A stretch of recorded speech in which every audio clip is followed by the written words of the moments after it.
part of my connection to interfaith work is directly connected to the fact that I happen to be growing up here in the United States as a religious minority. Initially, professionally, I thought I was going to be in full-time Christian ministry. But as soon as I started working in public and I started teaching at a community college, I realized I didn't necessarily have the tools to live out my faith in a way that translated well to people outside of the church. And so that's been one of the great things about working with the Interfaith Youth Corps. They've helped me to think about things like, what is my theology of working across religious differences?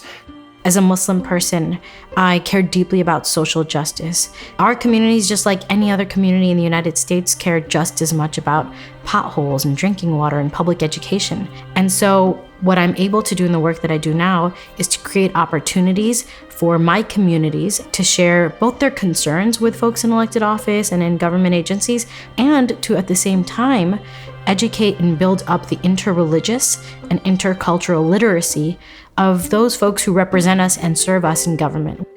I am co-founder and director of Neighborly Faith, an organization dedicated to helping evangelical Christians to become good neighbors to people of other faiths, and especially Muslims, a group that evangelicals have struggled historically to love. We started the podcast for a couple of reasons. One, we noticed that there wasn't a lot of normalcy in the evangelical community about talking about these topics. And we knew that the way to create normalcy was to demonstrate to everyday evangelicals that their leaders were thinking about this and were actually doing this work.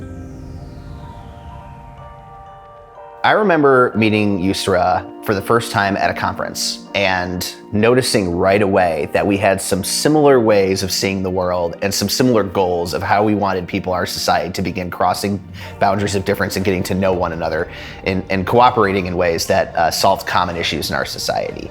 None of this really would have been possible if there wasn't this network that IFYC created for alumni, where people like me and Usra could cross paths. I often will log on to the alumni page on Facebook and send out questions about towns I'm about to head to or places in the world I'm about to be, to ask who from our network is out there and how can we work together and continue our relationships. I found my encounter and engagement with these leaders and my peers to be so meaningful at a personal level and at a professional level. The Alumni Network is essentially constructed not just for you to shake hands with people and say, hi, it's great to see what you're doing from afar, but how can we actually leverage what we're both doing really well and pool those things together to work cooperatively towards shared aims. I think it's incredibly important, regardless of what sector somebody works in, for professionals in the world today to be able to engage with people from diverse backgrounds, religious practices, and worldviews.